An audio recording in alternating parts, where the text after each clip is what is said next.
നമസ്കാരം. രാഷ്ട്രീയം എനിക്ക് വശമുള്ള ഒരു മേഖലയല്ല. രാഷ്ട്രീയത്തെക്കുറിച്ച് വിലയിരുത്തി സംസാരിക്കാനും ഉള്ള അറിവുകളും എനിക്ക് വളരെ പരിമിതമാണ്. പക്ഷേ ലക്ഷണശാസ്ത്രപ്രകാരം ചില കാര്യങ്ങൾ വളരെ കൃത്യമായി പറയാൻ എനിക്ക് കഴിഞ്ഞിട്ടുണ്ട്. അതെൻ്റെ ഒരു പഠനമാണ്. കർണേഷ് ഉപാസകനായതുകൊണ്ട് എനിക്കതിൽ തെറ്റൊന്നും വരുമെന്ന് ഞാൻ വിചാരിക്കുന്നില്ല.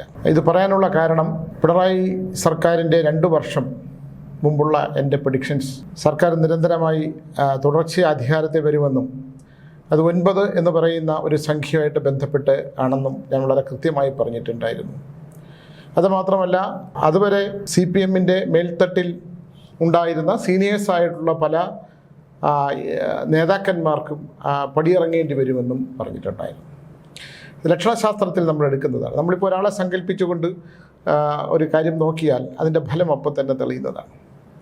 അതുകൊണ്ട് തന്നെയാണ് BJP-യുടെ ഇനി വരാൻ പോകുന്ന പ്രസിഡന്റ് വിദേശ ബന്ധമുള്ള ആളായിരിക്കുമെന്നും, അത് വിദ്യാഭ്യാസപരമായിട്ടുള്ളൊരു പുരോഗതിയുള്ള, വിദ്യാഭ്യാസപരമായി വ്യാവസായികമായും ഉയർന്ന തലത്തിലുള്ള ഒരാളായിരിക്കും എനിക്ക് മുമ്പേ മനസ്സിലാക്കാൻ കഴിഞ്ഞതുകൊണ്ട് തന്നെയാണ് രാജീവ് ചന്ദ്രശേഖർ കേരളത്തിൻ്റെ BJP-യുടെ പ്രസിഡൻ്റായി വരുമെന്ന് വളരെ മുമ്പ് തന്നെ എനിക്ക് പറയാൻ കഴിഞ്ഞിട്ടുള്ളത്.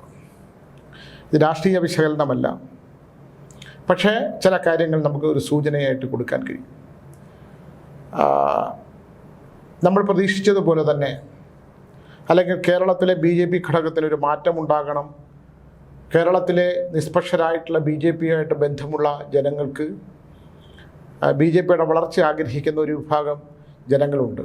അവർക്ക് ഇലക്ഷൻ വരുമ്പോൾ മാത്രം ഒരു കൺഫ്യൂഷൻ ഉണ്ടാക്കുന്ന ആർക്ക് വോട്ട് ചെയ്യണം എന്നും ചിന്തിക്കുന്ന ഒരു കാലഘട്ടമാണ്. ആ ഒരു സമയമാണ് ഇലക്ഷൻ സമയത്ത്. കാരണം ഗ്രൂപ്പിസം വളരെ ശക്തമായി നിലനിൽക്കുന്ന കേരളത്തിൽ, എനിക്കിപ്പോൾ സുരേന്ദ്രനുമായിട്ടൊക്കെ അടുപ്പമുണ്ടായിരുന്നു, വളരെ കുറച്ച് നേതാക്കന്മാരുമായിട്ട് അടുപ്പമുണ്ടായിരുന്നുള്ളൂ.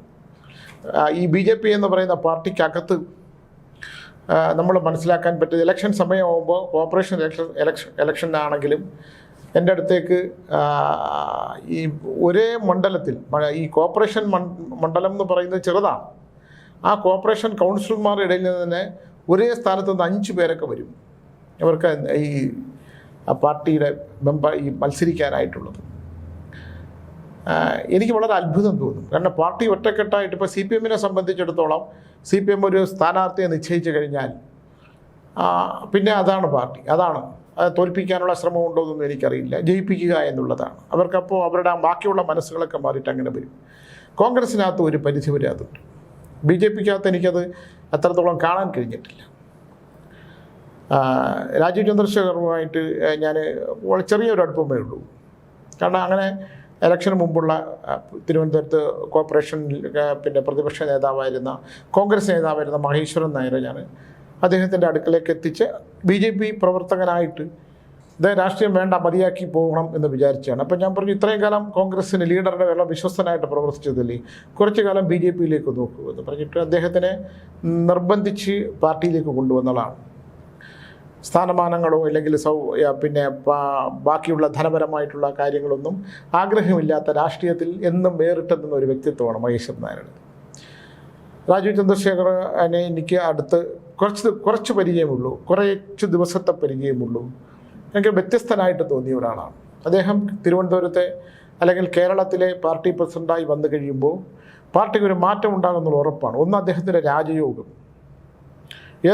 എവിടെ ചെന്ന് അദ്ദേഹം കാല് വെച്ചാലും അവിടെ ഈ നെഗറ്റീവ് എനർജികൾ ഇല്ലാതായി പോകുന്ന ഒരവസ്ഥ. അദ്ദേഹത്തിൻ്റെ ശത്രുക്കൾ എത്ര ശക്തരാണെങ്കിലും നിഷ്പ്രഭമായി പോകുന്ന അവസ്ഥ.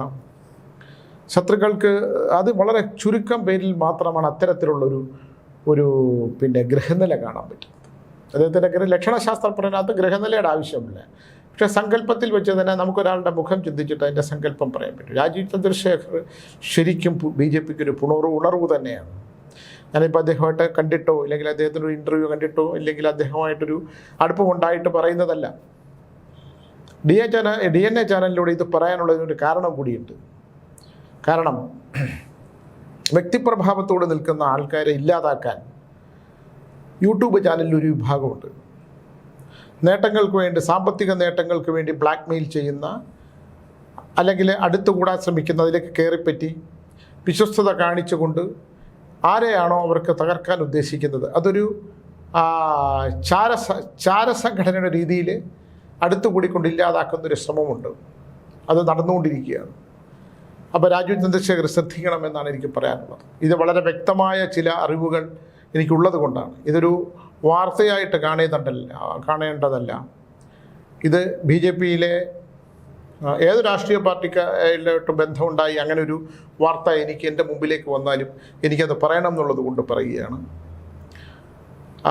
പബ്ലിക് റിലേഷൻസ് PRO വർക്ക് എല്ലാ രാഷ്ട്രീയ പാർട്ടികൾക്കും ഇപ്പോൾ ആവശ്യമാണ്. യൂട്യൂബ് ചാനലുകൾ, വാർത്തകൾ ജനങ്ങളിലേക്ക് എത്തിക്കുന്ന യൂട്യൂബ് ചാനലുകളുടെ പ്രസക്തിയും വളരെ വലുതാണ്. ഇപ്പോൾ ഷാജൻ സ്കറിയെ പോലുള്ള വാർത്തകൾ, സത്യസന്ധമായ വാർത്തകൾ ജനങ്ങളിലേക്ക് എത്രയും വേഗത്തിൽ എത്തിക്കുന്ന, അല്ലെങ്കിൽ ആ കാഴ്ചപ്പാടോടുകൂടി എത്തിക്കുന്ന, ഇപ്പോൾ നമ്മളത് പറയുമ്പോൾ അഭിപ്രായ വ്യത്യാസങ്ങളൊക്കെ ഉണ്ടാകും. പക്ഷേ മറുനാടൻ മലയാളിയുടെ വാർത്ത എന്ന് പറയുന്നത് നമുക്ക് വിശ്വസനീയമാണ്. വിശ്വസിക്കാൻ പറ്റുന്ന തരത്തിലുള്ള വാർത്തകൾ അദ്ദേഹം പറയും. ഇത് വ്യക്തിപരമായ വിഷയങ്ങളൊക്കെ മാറ്റി നിർത്തിക്കൊണ്ടായാലും മലയാളികൾക്ക് ഇഷ്ടമുള്ള ഒരു വാർത്താ അവതാരകനാണ് ഷാജൻ സ്കറിയ. അങ്ങനെ പലരുമുണ്ട്.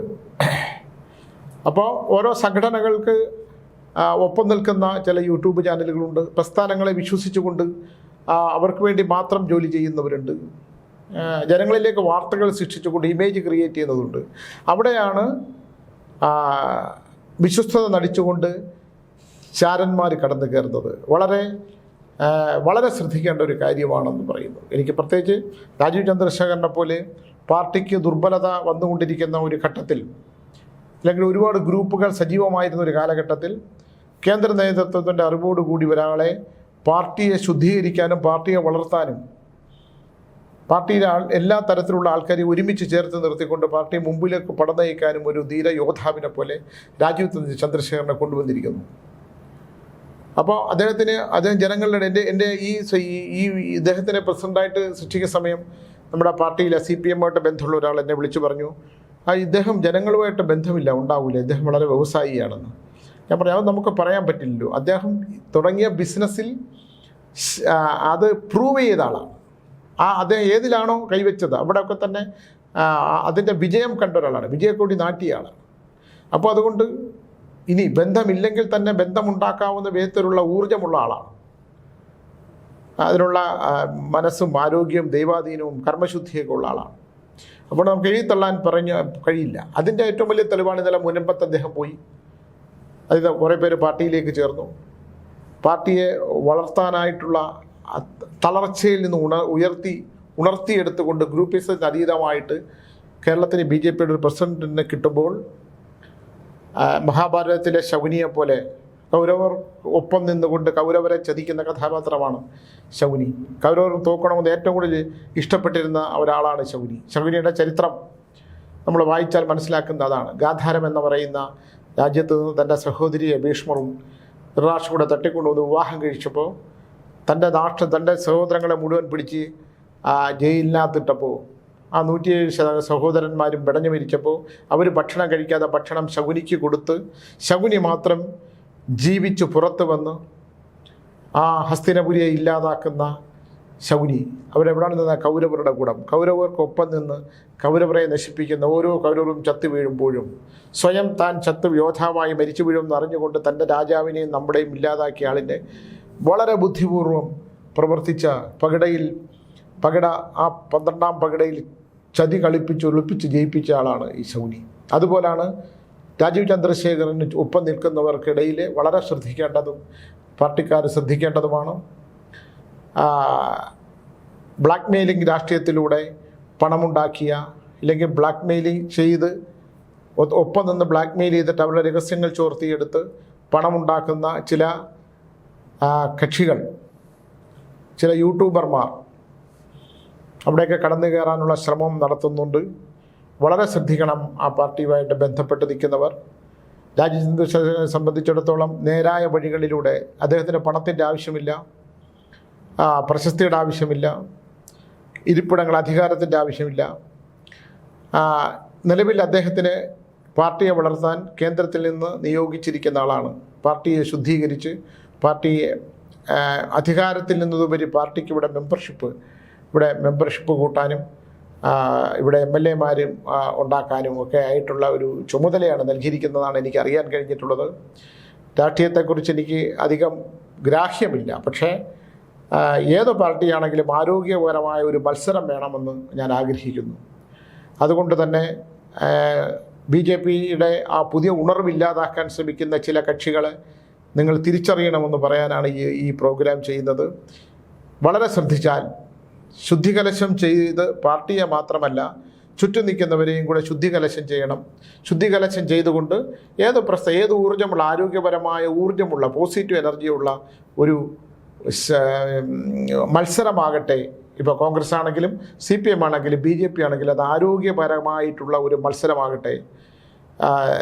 നമ്മുടെ കേരളത്തിനും ഗുണകരമായിട്ടുള്ള, ജനങ്ങൾക്ക് ഗുണകരമായിട്ടുള്ള, ജനങ്ങളെ സേവിക്കുന്ന യഥാർത്ഥത്തിലുള്ള ഒരു ഭരണകൂടം ഇവിടെ ഉണ്ടാകട്ടെ. ദോഷങ്ങളെല്ലാം അകറ്റിക്കൊണ്ടൊരു നല്ല ഭരണം ഉണ്ടാകട്ടെ എന്ന് പറഞ്ഞ് ഞാൻ നിർത്തുന്നു. നമസ്കാരം.